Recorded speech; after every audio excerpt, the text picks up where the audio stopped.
Right, hi folks.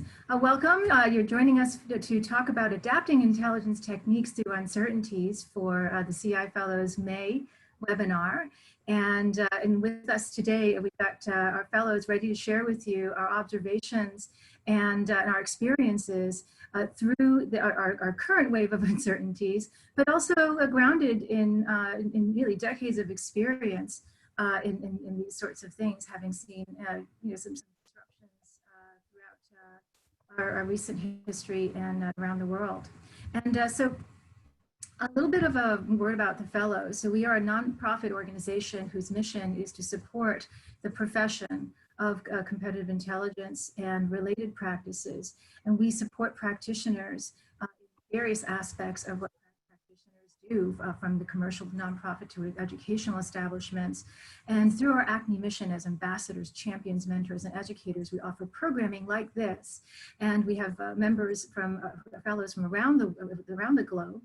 And we will soon be putting out a call for nominations for new fellows for this year. So please stay tuned for that. Our nomination process for fellows will be beginning. And so with that, we have CI fellows on our webinar. So today we'll be joined by Dr. Brad Ashton. I'm Cynthia Chen-Correa, President of the Council of Competitive Intelligence Fellows. We'll have Claudia Clayton, Dr. Craig Fleischer, who's our VP, and Eric Johnson, Clifford Kaub, Luis Madureira, and Ellen Naylor, and Dr. Michael Newgarden, and Parmalee Eastman, I think, has also joined us if I had seen her. And so with today, we are continuing our discussion from March, since this crisis had begun, to help intelligence practitioners adapt to new practices, adapt to the uncertainties of this new environment. And it's become quite clear for all of us that these uncertainties will be continuing and on a global basis for the foreseeable future.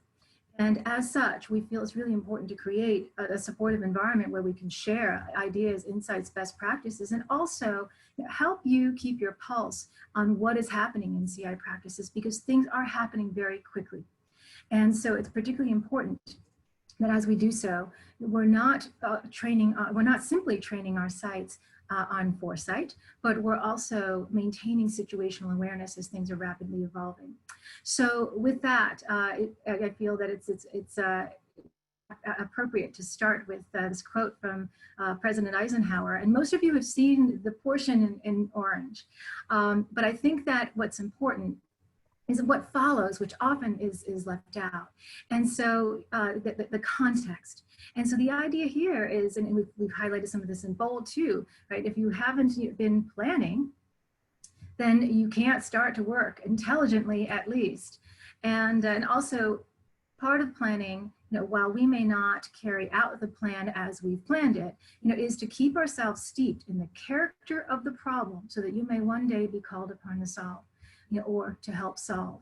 We're in this now. And while we're not necessarily in an emergency situation in most cases, this is certainly at the point of crisis, and for some more than others. So with that, I want to just open this up and have fellows talk about adapting the scope of our intelligence practices, looking at the nature of our service and our value, accuracy, speed, and costs that are associated with the work that we do now, our sources and method, project management, user relations, technology, basically everything Intel.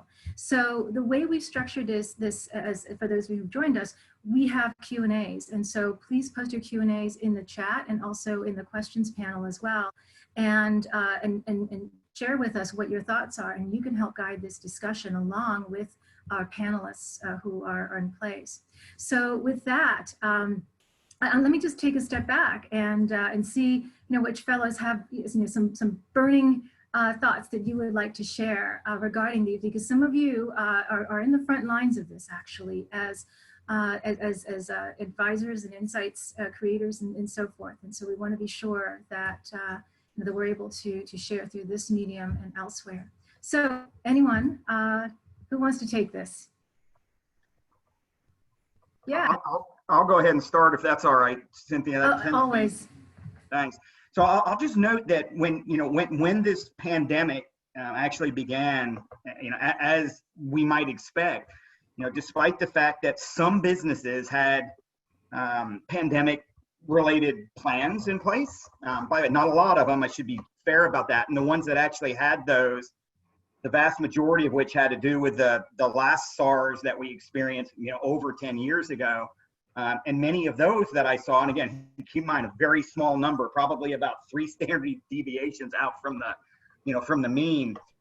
Even of those, most of those hadn't been updated in a few years. And this was another one of those examples where a lack of advanced planning, as I went back to your Eisenhower quotes right there at the beginning, I think caused a lot of problem. There's an old saying in the crisis management field that, issues that are ignored are crises invited. And I think that's a lot of what we've seen happen. So and I'll stop here, but there's been an immense amount of change. I think a lot of organizations, especially businesses, started this off on their back foot. Some of them actually still are on their back foot. And as we look ahead, which is where a lot of us in the intelligence world like to do, we look ahead and around corners and over horizons. I see a lot of companies that are reopening and restarting, restarting their economies, but they're still not ready for the second wave, the next flare up, the next big peak. Even though they're starting to pay that lip service, it's got to go beyond lip service. And I think we have a huge role to play in bringing some execution level, tactical, operational level kind of intelligence to bear on helping them make those adjustments they're going to have to make. And Craig, wouldn't you say then, that it's particularly important for us, to really maintain a couple of positions in our mindset. Right? We've got to maintain that future orientation as we are also grounded in that situational awareness and find a way. And it requires a lot of adaptation. Right? Many of us have experienced, agile, right? But this is not agile necessarily, right? Because this is actually something that is much greater in scope than that. And while agile practices can help with this type of adaptation we're talking about requires additional skills and experience, right? Would you like to share some of your thoughts about that? Yeah, there's an old saying that, agile can also be fragile. And I think we have to be pretty careful in this, in this time. There are places, and I know I've had conversations with some of the fellow participants on the webinar about this probably within the last month. There is a place for agile and other kinds of, fast moving problem solving techniques to be adapted here. And I've seen some of them used well and effectively. Having said that, when you're in the midst of a crisis, you don't have the time frame that you normally have to do what you normally want to do. And you're forced to make decisions. You're forced to solve problems under a gun, so to speak. And this one kind of an invisible gun that might be fully loaded, and it's kind of aimed at your business's heart and head, and that's not a good thing. So, this is not a time, if companies aren't used to applying agile to intelligence, for example, this is not the time to start that kind of experimentation and journey.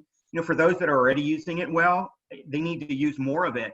And I guess I'll just summarize, we need to use what we use well and draw on those wells for now. And then we're going to probably be forced by necessity to innovate across some of our approaches. And I see a lot of the intelligence approaches being used by folks that we work with that are being adapted readily. But again, you don't want to make big bets with things that you've had no demonstrated background using before this. Absolutely. One of the things that we've been talking about in some of my training in consulting circles is the idea of the incremental shifts, right, in adaptation, as well as you expand your adaptation muscle in some cases, so that you can continue to maintain situational awareness. Because if we were to jump into innovation, we're losing a lot more control. And that is one thing that we can't sacrifice here. So any other thoughts from our fellows on the panel about some of this, these broader dynamics before we drill down into more of the specifics in adapting practices? This Cliff, let me jump in on the aspect that you have up on the screen, which might be a good starting point from my experience. And that's the one of user relations. I think everything starts there. if it turns out that your relationship has been one of a long-term nature. Cliff, I'm sorry. I'm going to have to interrupt and mention that you are cutting in and out. So I don't know. Can you hear me now? Can you hear me now? Yes. Yeah, Yes. much better. Yes. Yeah. The user relations aspect was what I was focusing in on. I think if you're used to dealing with clients who are strategically oriented, and the work you're doing is planning over the next several years or several even decades, that kind of goes out the window now, particularly if the organization you're dealing with is small. If they're small and they're coming to the stage in this pandemic where they've got to come back into the, reopen their businesses, their issue is survival. And if survival is the one thing that you need to focus on, it's very short term. And the issues that you'll have to deal with will be very tactical, which may be different. And so I think the starting point should be, even if your traditional relationship with the user has been only to work on strategic projects, start with a conversation about are your decisions that you need to make over the next week, over the next 3 weeks, over the next 5 weeks, over the next quarter. And if so, let's map out a program together that gives you a sense of what we can do in that time frame and how we can help.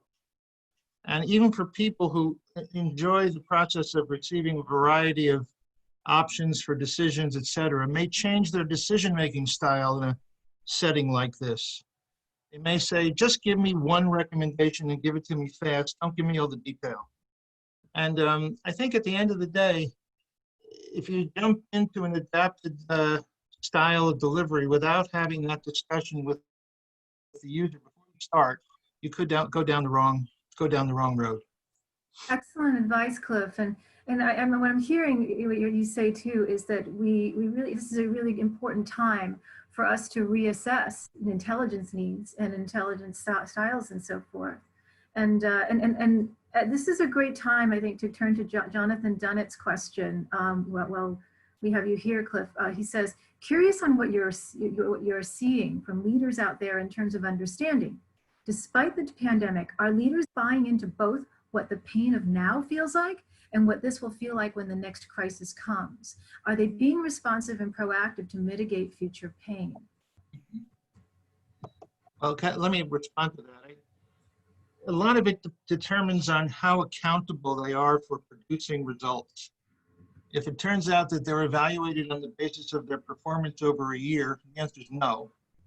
If it turns out that they're evaluated by speaking before an investment community every 3 months, the answer is yes. So I think it turns out that you need to evaluate the scope of the decision, the timing of the decision, and whether or not the person who's in the role, who's making the decision, has an attachment to his position, his job. His job may be at risk. So a lot of it has to do with whether or not decisions that you have to communicate on and make decisions on are linked to the performance of the business and the accountability of the customer. Now, what are your thoughts, also about the decision makers' blind spots, right? Because if you have a decision maker who, regardless of whether or not one's role is at risk, who harbors blind spots, you are in the position, as the intel professional internally, to ideally be able to advise on that, to be able to help course correct, to be able to nudge and suggest, that there might be, some gaps there, and some alternative ways of seeing the external environment and the dynamics. So, any thoughts from our fellows about that role, about how we might be able to use these vulnerabilities, if you will, to the advantage of the intelligence practice within the organization, right? These are opportunities for us to heighten our performance, to be more visible, and so forth. Any thoughts about that? Hi, Cynthia. Yes, Luis. Yeah, Hi. what, I can Brad, add do some you want to in here. go? Oh, yes, Oh, do you want to take it, Luis, and then we'll go to Brad? No, just go to Brad. Yeah, Oh, go okay, ahead. sure. Yeah, hi, Brad. Hello. You're on. I simply wanted to point out that, like many people, my focus right now is that business is really going down. I just read an article from the Economist Intelligence Unit. They expect Q2 to be down over 9% globally. And so that's the environment we're now in. And that's a very scary environment. Not only are companies struggling to stay alive, but they're certainly going to have trouble growing and maybe even entering new markets. And so I think from the standpoint of intelligence, I think Cliff made the point earlier, we need to focus and pay close attention to our customers to make sure what we're doing is highly relevant to what their needs are. Because it's just definitely a tough time for many businesses out there, as you well know. Yeah, and right now, risk mitigation, right, as we're looking at those numbers coming down in future quarters, right, is a real priority for a lot of our users. And Yep. this speaks to what Cliff was saying about strategic versus tactical and so forth. And that 9% figure that you mentioned is global, but there are going to be some economies that are going to take much bigger hits, right? That's right. That's Different exactly right. nations. So, this is the type of thing that we need to understand in terms of our situational awareness on the macro level, but also, locally and in a micro level, internally to our own organization too, about, what we can do to be able to help minimize some of these threats and risks. So, and we would love to hear from some participants too about your questions regarding this. I know that the question of value has come up. A lot of fellows have been listening and hearing that come up with various practitioners. And we see practitioners now having, keeping our heads down and working on, on Intel projects furiously in some cases. But it's important that we don't keep our sights down in the interim, to all the points that have been made here, because when we do, we're going to miss developments, and we're going to be missing some critical aspects that we need to have our sites trained on so we can become better advisors. So any other thoughts about this, about adapting, Parmalee? Years ago, I used to do a number of projects where we'd look at the financials of competitors and versus ourselves. And I think we're going to get back to that. I think we've already seen that some of the highly leveraged companies, like the venture funded, like Hertz, gone because they don't have the margin. And so we're looking at the outside world again to say, what are they going to do? But again, what can they do? Now, we've seen a number of restaurants close. Well, I think many of those are closed by well-known chefs. When the economy picks up, they'll start another restaurant. But some of the other companies that are just too highly leveraged are not going to be able to do that. So I think it really depends. And also the financial impact of reopening is going to change the financial parameters in a lot of industries. If you're in real estate and you've office space and you've been sticking a lot of people into space and now you have to reconfigure everybody to be 6 feet apart, there's a whole value difference that I think we have to think about. So I think there's a lot of financial implications both for the short term and the long term, and rejiggering your business. I mean, the meat packing companies should not be operating the way they are. And that's workers side by side, not acceptable the way they're doing it. So I think we're going to see a lot of pressure to have businesses look at how they're treating their employees in terms of basic safety now. A lot of changes there, and a lot of them are uncertain, but I think the financial is going to become a more important part of what we're doing in terms of looking at ourselves and each industry. Excellent point, Parmalee. And I'm really curious. I want to survey the fellows here, as well as the participants who are on this call, to see where you're at in terms of the type of research and analysis you're conducting. I take your point, Parmalee, and I think that when we're really looking at industries also, the industry dynamics being shifted. So something as fundamental as the 5 forces model, right? We're going, it requires revisiting, even at that basic level of our work. And, you also have the financial piece, as you mentioned, but also, trying to create frameworks where we can keep track of what's going on, not just in the operating environment, but also with all the macro environmental factors that are coming to bear as they evolve, and finding a way of working efficiently, cost effectively, right? And trying to understand how we might be able to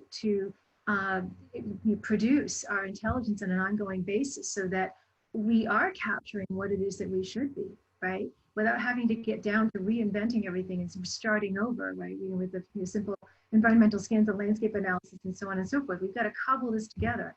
What are some of your recommendations about how practitioners can begin to understand some of this? Parmalee, you mentioned financial analysis. We just talked about industry analysis. What are some of the other ways that we might be able to do this so that we can manage our workflows, manage our sanity, right, while still trying to understand what is happening situationally and fulfill what our users need?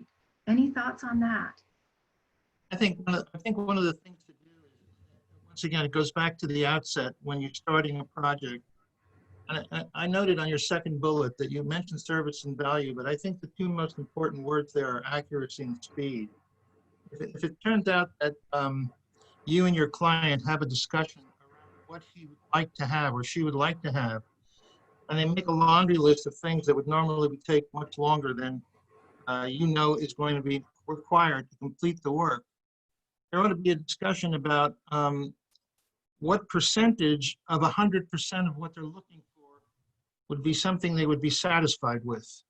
In other words, if it turned out that you could get 70% of what they want in the next 6 weeks because the decision is required, then the remaining 30% would be left to the client's, and this is a phrase that I've used over many years, seasoned executive judgment.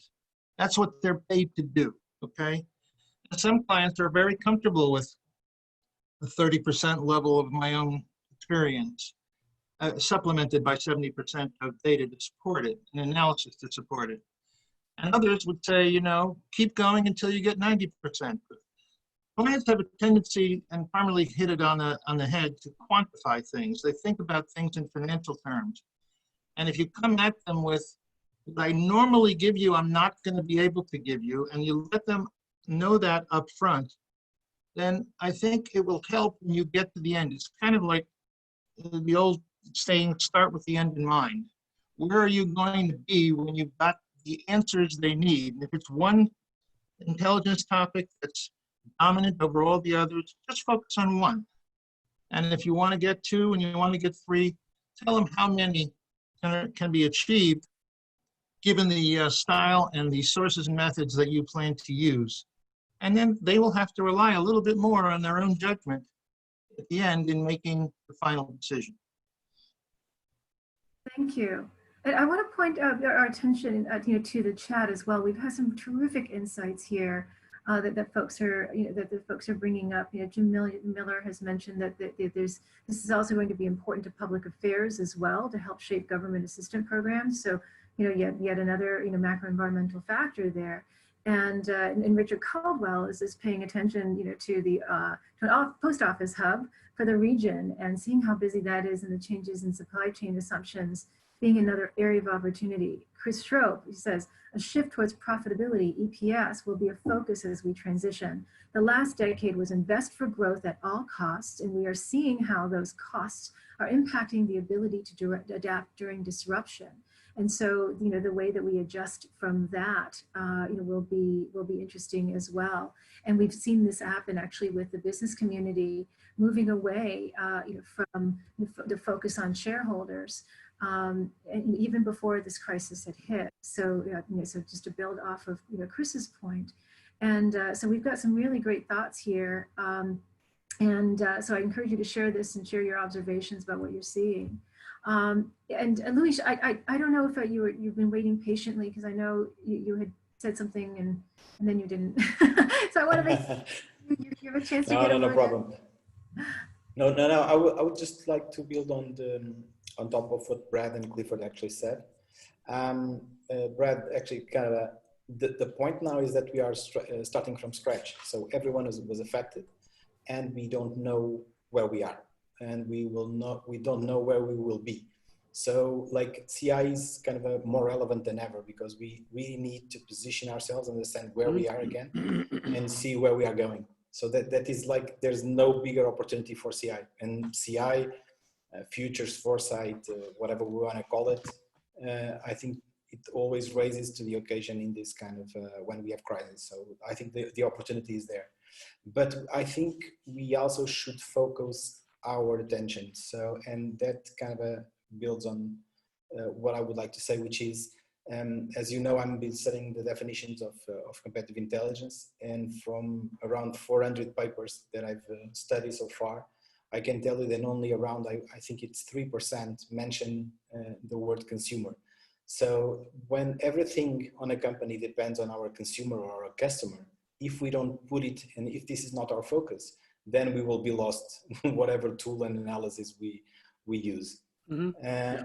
And also on top of all of these, I think the companies now should be doing two things. The first one is monitoring kind of the situation, the closest to real time that we can do.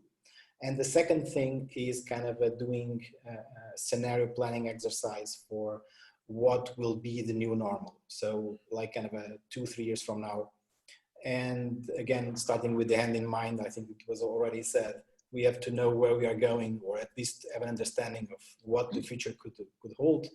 And then we monitor where we are going, and then kind of lead the way. I think that's the only way that we can, as CI professionals, help companies and also show our value. Thanks, Alicia. I love that you brought up the monitoring aspect as well, to add to this conversation, because I think that I am seeing a lot of folks monitor, but I'm not so sure that they have structured the monitoring activities for higher impact and higher insights, right? As a way to that, and so. What would you and our fellows have to say about expanding that, to a more robust early warning system, right? Or incorporating that with some sort of an OODA system, so that we're not just monitoring for monitoring's sake, because that's a very, very sort of deceptive activity.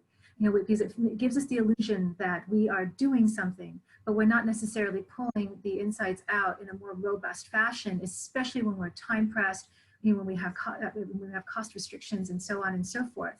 And so what are your thoughts about adapting our monitoring so that it can be more robust for a time like this, so that it can create that situational analysis, as we're seeing new developments. And at the same time, it also feeds into a broader assessment, that can support strategic and tactical activities. Mm-hmm. As you know, I've set up the SMINT, so the social market intelligence, which basically is competitive intelligence in real time. So if you do these, what happens is then when you have this capability in place, you are able to identify exactly those topics that you were mentioning, so the early signals, and you can build on those to then also do the scenario kind of exercise that I was talking about, because you'll be able to see kind of the bubbling kind of topics and signals, as I was saying, that can help you then have a kind of a view into the future. So if, again, you have to have that capability, as you said, because if you don't, now to set it up, it's a nightmare, together with all the things that are happening at the same time in your organization, the demands that you are, the ad hoc requests that you are being asked to reply, and so on and so forth. So as I started saying, so you have to have one monitoring, environmental scanning, if you want, what early warning opportunity system, whatever you want to call it, and then you have to have another thing, which is kind of seeing what is beyond the curve. And that's not easy if you don't have it. So you should have done scenario planning and be prepared for this kind of stuff, as Craig started to say. If you don't, now you have to recover that, and that's very hard to do in this specific situation when you are kind of being bombarded by a lot of requests and ad hoc requests and demands and so on and so forth. Yeah, and this is where I do wonder, not to drive too fine a point on it, but I do think there's something as simple, used as an example, as the UDA approach, and for folks who aren't familiar with it, it's OODA, observe, orient, decide, and act, and that doesn't necessarily require an establishment of a system, a formal system that that incorporates the technology and so forth, because much of it really is also just our own awareness and mindset. And so I think that beginning at least with that, that might be a good point for people who aren't quite there yet, so that you're not necessarily having to look at creating technical systems, or even systems that require multiple workflows, because it really just starts with us. And I sometimes I find that Intel pros aren't even using that, because they're still wedded to a more formal structure, right? Some of them are wedded to more of the key intelligence topics-based model. Others, might be still, something similar, where it's really more issue-based or focused on something that's well-defined, as opposed to complementing that, with a rapid development tool, a rapid assessment tool, like UDA or something modified along those lines, that require less investment, than it would be to create a system that requires people, technology, and processes and so forth. Any thoughts about that? How people might be able to make that adaptation, so that they can incorporate some of these lower investment but high impact activities and models. As you really well put it, UDA is done on an individual level, first and foremost. So this was for fighter pilots to orient themselves in air-to-air combat. But I would say the challenge is that you're now competing on ecosystems. You are not just competing on a individually or more on a company by company level. So you are competing in the full ecosystem. And I would say this is a great start, but then you have to kind of coordinate all those OODA loops of all the people and all the departments. And what I really think is that is going to be the challenge. So how are you going to coordinate the new normal of marketing and consumer with the new normal of logistics and procurement, with the new normal of sales and digital channels, e-commerce? And so this, for me, I would say, is the biggest challenge of all, because we kind of do our own, even on an individual level, kind of a monitoring and OODA loop. We have our own OODA loops, and we do it as a process, even if we don't know about it. But the problem is to coordinate that. I think that is the really big challenge. Mm-hmm. Mm-hmm. Yeah, that's a fair point, and I've so in the work that I've done, we've begun to work with some teams that are pulling this together, right? So that we have teams that are focused more on situational awareness, getting people just to talk, right, just to communicate what they are seeing as a group, so that you can put this up to a higher level. So the point I'm making is that this doesn't have to be a tremendous investment, to develop, to expand situational awareness, to adapt, what we're doing, so that we can get away from the more defined, formal project-based work and complement that with some more rapid action, types of activities as we go. So, anyone else have any thoughts about this, and how you're adapting your own practices for yourselves, perhaps some of our consultants on behalf of clients. Any thoughts about it? I think what I'm really noticing is that, can you hear me? Yeah, if you can get a little Yes. closer to the mic, please, Okay, Ellen. am I a little better now? Much better, yeah. Much better. Yeah, this computer is a piece of junk. The first 30 seconds don't work and then it works. Anyway, what I'm really noticing is more than ever communication, and Cliff started with that, is number one right now. Communication on every level, clear communication, vulnerable communication. You don't have the answers. I'm living in uncertainty, but communication at all levels. And we're kind of talking about intelligence often being outside of the company. You better be having good communication within your company. That's a competitive advantage right now. Mm-hmm. And we haven't really touched on that. I'm getting more requests for elicitation training right now because people aren't good at communicating.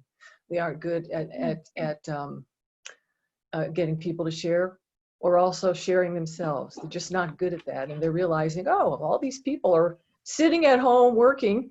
What a great time to train, So I've kind of adapted my business to that, but I really feel like communication right now is so key. And also in your monitoring efforts, you need to include a lot more about the social, what's happening out there socially than was. Things around empathy, for your employees, things around the environment. It's much more than what PEST used to be. We think of PEST or STEEP. It's broadened. That macro environment has broadened because of this. And it's broadened, I think, for people to actually give more of a shit than they used to, because it's their employees, it's their livelihood, it's their survival for many companies. How are we going to reemerge? Are we even going to be able to reemerge? If we reemerge, how are we going to reemerge? For other companies, one I'm working with right now, they acquired another company. So as Rich was saying earlier on, there are opportunities out there too. It isn't all bad news, but it's mostly bad news. Hey, I want to bring this back to Rich actually, because he just posted a comment that says, yes, with the lack of physical trade shows, you have to shift your thinking of how to collect primary intelligence. Right. Back to using the phone now more than ever. So let's turn it over to those of you who do phone work. So I think Parmalee, Ellen, and others. So what do you have to say about the work that you're doing right now, and how easy has it been for you to reach out and find folks? Parmalee, monthly webinar for the fellows this month, you had some really interesting insights, from your practice, regarding the interviewing and human. We used to catch people in, and we would figure out good times to call and say, hi, you have a couple minutes, and get 15 or 20 minutes, but they're not at their desk anymore. So you have to have a really good reason to set up a time with them now, as opposed to simply calling them, because they're at home and companies aren't necessarily, they haven't set up the lines to go directly to a home office. People are using their home phones or cell phones. So you can leave a message, but if you don't have a good reason for the person to call you back. So that's one of the big reasons, the big things that we have seen. So I think we're more inclined, excuse me, just have to,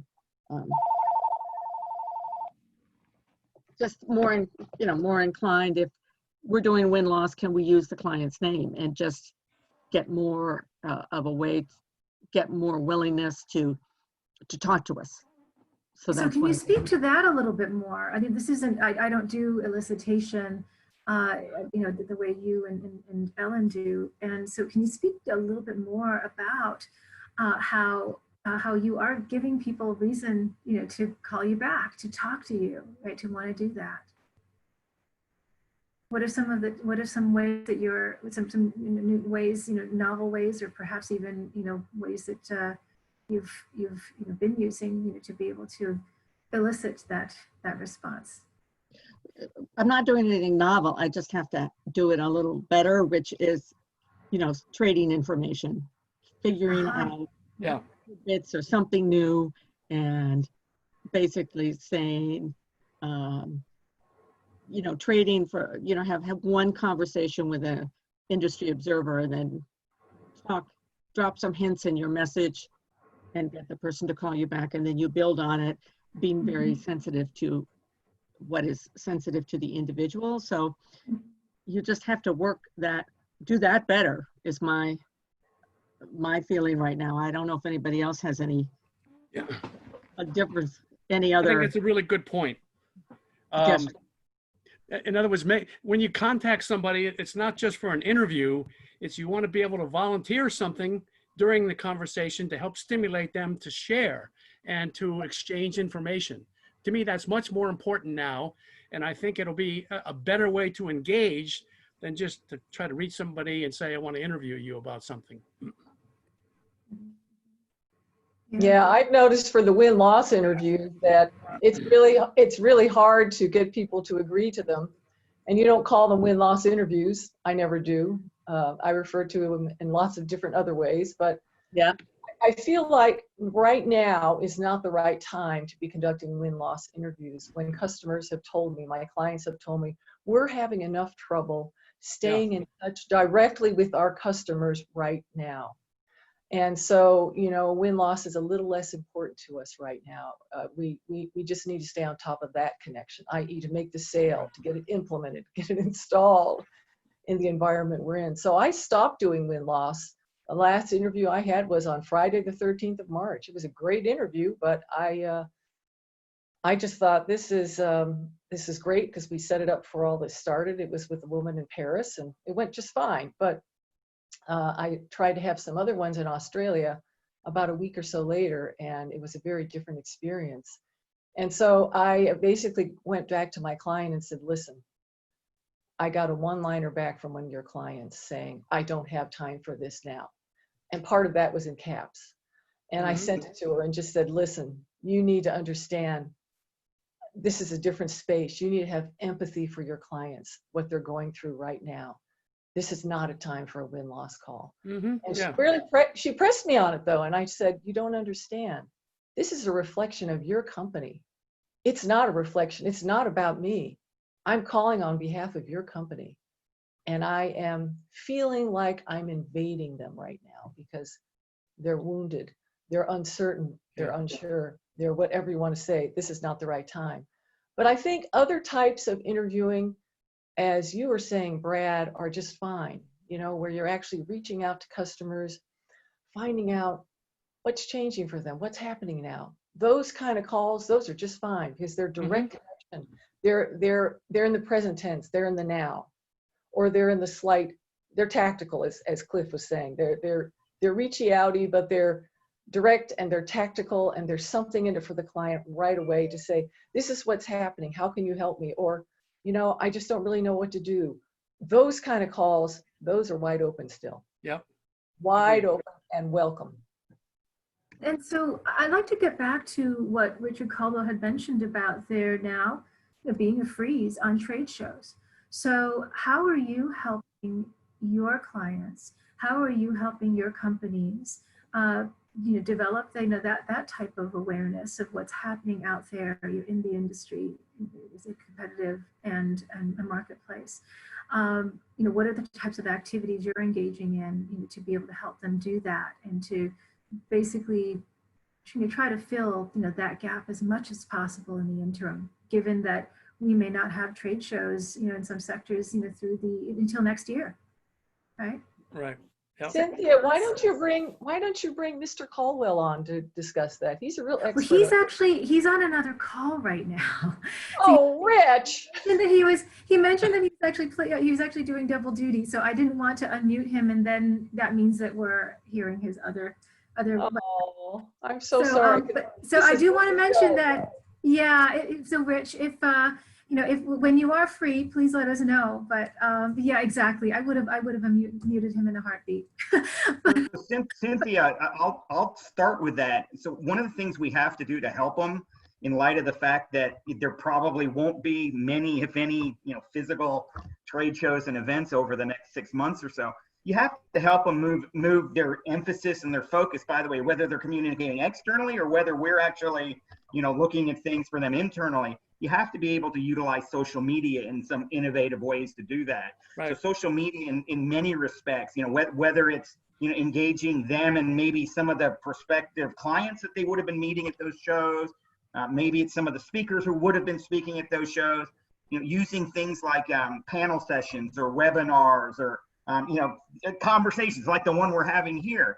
Right. Those all become part of the, kind of go forward to at least keep the ball rolling, until or unless or whenever those shows are going to be held. And by the way, the vast majority of them are shifting over to some form of virtual presence. And so therefore, again, you're going to have to help them engage socially at that point in any respect. Yeah. Those are excellent points. And we'll turn to Eric now for more insights. I've been uncharacteristically quiet on this because I think a lot of the future is a lot different than we expect. About 2 months ago, I started circulating the Kubler-Ross grief cycle among the colleagues that Craig and I and Derek are working with to explain some of the psychology behind this. And you may have noticed that the state of Wisconsin had a political spat between the legislature and the governor, which was ultimately settled by our state Supreme Court, and thus making themselves irrelevant because they got stuck between anger and bargaining. They had no ability to move through depression to testing and eventually acceptance. And I see that's where we are right now as sort of Wisconsin, the place where I live, Georgia, the place where Craig lives, and the United States, the place where many of us live, but at least being the exception there. I think we're seeing a lot of that sentiment play out. And that's actually the primary metric that I've started looking at the last several weeks as we've been hosting webinars. 70 days ago, we started doing webinars in support of this, and I've done 70 webinars in the last 70 days on the topic.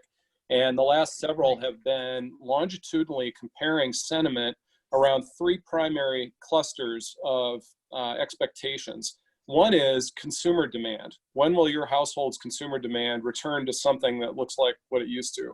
And that's not a very hopeful picture. The second is employment and sort of the job situation, also not very hopeful. The estimate that I saw a few weeks ago out of the Becker-Friedman Institute at the University of Chicago was 42.5% of the jobs that have been lost here in the United States in the last 60 days are never coming back. So that fundamentally changes the economic assumptions under which all of our businesses are operating. And then the third metric, is really around financial performance, expectations of financial performance, and some return to that semblance of the past. That's actually the most optimistic one out of the 3, is that companies understand that there is a creative destruction process afoot right now, and that creative destruction process forces them to get through depression to testing right now. If they aren't to testing by now, it may be too late. And I'm reminded of the old Jack Welch quote when he was CEO of General Electric: if change is happening faster on the outside than it is on the inside, then the end is near. And I'm afraid that is very true for so many of the companies that we used to serve, and they're just not going to make it. And I think, Luis, I saw you were putting some winners, losers, and in-betweens up in the chat a few minutes ago. I don't see travel and tourism and hospitality ever returning to what it was. And a lot of that's because of the fundamental economics of business travel. If you think about consumer travel, vacations, and so on, the underlying cost structure of the travel and tourism sector globally was underwritten by business travel. We've just proven in the last 75 days that we don't need to do that anymore. Right. So what happens when your plane ticket to Beijing someday is $8,000 instead of $800? Will you go? Yeah. No, you won't go. So that's, I think, the thing that we're missing. And the term I use, at least here at Aurora and with clients, is the stochasm. The difference between what we think we know and what we actually know is much, much bigger than any of us understand on this conversation right now. And that's why I've been so quiet for the last 50 minutes or so. So that's my primary contribution to this conversation is I'm not scared. I'm actually very enterprising about the whole thing. I think there is the potential for one of the greatest booms of personal productivity our global economy has ever seen. And as you see the reintegration of supply chains locally and the consummate cost structure that will, of course, accompany that, you're going to see a tremendous amount of economic potential flower, but not until we get through depression to testing and eventually acceptance in the grief cycle. Right. Fantastic. Thanks. It's almost I almost feel like this should be the capstone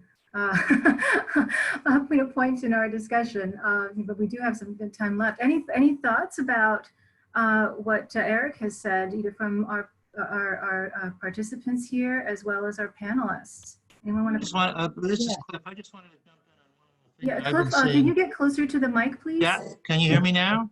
Yeah. Yes. Now you're good.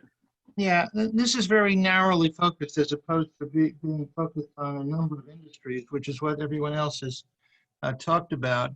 But it's relevant to all industries in the sense that it's an element that I hear from my clients probably more than anything else. And that's the issue of vaccine development.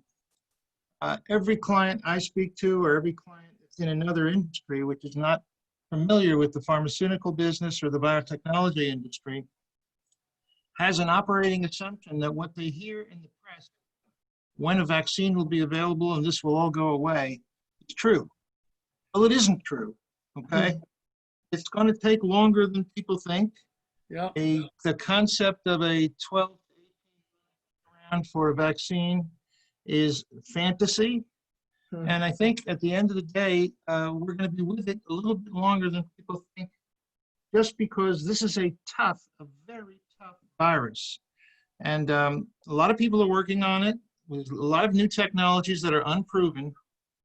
If you've just seen the reaction, for instance, over the past couple of weeks to the entire stock market when it's announced that 8 people got some neutralizing antibodies from the injection of a virus that was given using a technique that has never produced a vaccine that's been approved by any government. It gives you a sense of reality versus kind of what the Stoicism that Eric was talking about. So I think at the end of the day, there's a realistic side to this from the health industry's perspective that can be communicated by those that know the facts. And frankly, it's the medical people and the scientific people that you have to rely on. Yeah. I think we're going to see. Any other? Yes, go ahead. One of the ways in which organizations are going to react to this is more automation. If people spread disease to each other, let's automate. And we're going to have another huge issue with automation taking jobs away. I mean, this whole thing with jobs moving to China and Mexico was garbage. 80 to 90% of those jobs that disappeared in the United States in the past, 30 plus years were lost to automation. And right now I could just see a huge push for more automation in industries. A robot, now, you go into, I've been in like Friendlies and you order off this, you order everything and pay on a little iPad on the table. Well, that takes one wipe. All the human has to do is deliver the food to you. Now they're talking about robots to do that. So that's just a simple example, but I can really see that there'd be another push for automation. And then we're going to have another whole issue with the people. What are you going to do with people who are not going to adapt well to that? I mean, it'll take a long time for this productivity push through automation to be big enough to really take in and help so many of the people that we have in the United States. I mean, right now, you look at the meat processing plants, they are just getting hammered on the fact that they have very unsafe environments because they've had very cheap labor immigrant labor. And so they're going to probably start changing it. That's another place to invest in automation. So I can go on example, but I see some faces that say, yep. And so that's going to be another, we already have big problems with income inequality here. I can see that as exacerbating it. Yeah, as we've been seeing, I think in a number of headlines, particularly in this country, less so in some others, is that this pandemic has really accelerated in a lot of the inevitable changes that's to come. And I think that Eric has nailed it in talking about the travel industry and so forth. And so I think that, and there are other industries as well. And so I think it's particularly important for us to focus on how this is going to come to bear on our industry, our suppliers, right, and all along the distribution chain, especially if we have B2B of models. And so I think that if we're not doing it now as practitioners, we need to be paying attention to this. This is the type of exercise that we need to be running as Intel practitioners. And so I'm looking at the time, we've got about 5 more minutes as we wind down. So anyone have any burning comments, questions that you want to ask, to be sure that you get that in. I do want to note that Jonathan has asked Eric, what is the biggest change for you? What's pushed you over the edge on that? I'm not sure I quite understand the question. I think he's referring to my chat remark about my demand will never return to what it was. I had a great conversation. He says, I'm sorry, he says on consumption. Yeah, so I think I had a great conversation this morning with an old mutual friend of Craig and mine from a local restaurant chain based here in Wisconsin called Culver's. Culver's does these great things called butter burgers and frozen custard and cheese curds, and they're just wonderful. And I talked with him a little bit about how my family of 6 used to eat at Culver's on average 2.5 times a week. I have no plans to return to Culver's until we understand the immunology behind the coronavirus that causes COVID-19. To Cliff's point, we don't understand the epidemiology. We don't understand what antibodies represent. We don't understand. I talked to one epidemiologist weeks ago who said maybe this is like dengue fever, where the first time you get it, you feel kind of crappy, and the second time you get it, you bleed from every orifice until you die. We don't know. We don't know. And so until we find out, my consumer demand for my household will never return to what it was. And of course, my friend at Culver's was quite disconcerted by this notion that my 2.5, 6-person meals will never be returning. I said, you guys got to figure this out. That's your new normal. Is exactly how are you going to guarantee that I am not going to cart this home to my son with asthma and my wife with asthma who may not live through this? I might be fine, by the way. I'm pretty healthy, spry for my age, whatnot. But that doesn't take into account the voluntary surrender of some of our old expectations to help those that are more vulnerable than we are. And that's really the bottom line, I think, for me and for all of us, is this has caused us all to reassess what our expectations were about our lifestyle. I personally love it. I'm having a great time. I love this, coronavirus pandemic lifestyle. I think it's great, but I'm not very popular around my house where my wife is leading the Little Red Schoolhouse every day, and I don't have to. So, yeah, fair enough. And Eric. So folks who are signing off right now, and so I just, as we wind down, I want to mention that we've got some programs coming up. The CI Fellows Mentorship Program is launching, so stay tuned for the announcement next week. We also have the CI Community of Practice on Slack that's coming soon as well. That will be a complement for this, and because we will be moving and talking about other topics, from month to month, not simply focused on the change and uncertainty and the pandemic. And so this community of practice, we can basically take these conversations and bring it there and do it on an ongoing basis rather than waiting on a monthly basis to meet. So please stay tuned for that as well. And we'll be rolling out our interview series in honor of our 30th celebration of our first fellows throughout the year. And then in September, we've got coming up with the virtual summit series. We'll be doing a deep dive on a topic. So with that, thank you so much for a terrific conversation. Craig and I were talking about this actually before this session, that the importance of these webinars isn't simply for idea exchange, but it's also really great to get together, that the challenges that we have. We have folks who get the pressures, that we are experiencing through this as Intel practitioners, and so I'm really proud that we're supportive of this as well, and so I really do appreciate all that you've all brought into this. And then finally, our next webinar is June 24th. So just please keep in mind that our webinars tend to be the last Wednesday of every month. So put that into your calendars. And on June 24th, we'll be featuring Mark Chussell. So he'll be talking about strategy and technology in the context of this. And then stay in touch in the various ways. Mentorship emails right there if you're interested in being a mentor or mentee. We're just wanting to learn more.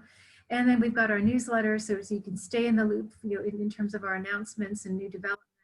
And we have our recordings available on our website and also on YouTube. And just stay in touch via Twitter, as well as our LinkedIn community group. So I want to thank our panelists very much. I'm just, you know how much I think of you as colleagues, but I'm also just really proud of what we can do for our practice community here month to month and in between via these webinars and other activities. So thank you so much for sharing your insights. I look forward to your doing this in our various channels. And so everyone, stay well, be safe, and let's keep listening to those experts with the real insights and data and evidence. So thanks so much. Thanks, everybody. Take care. Everybody. Thank you. Stay safe. Bye-bye. Bye for now. Bye-bye. And have a good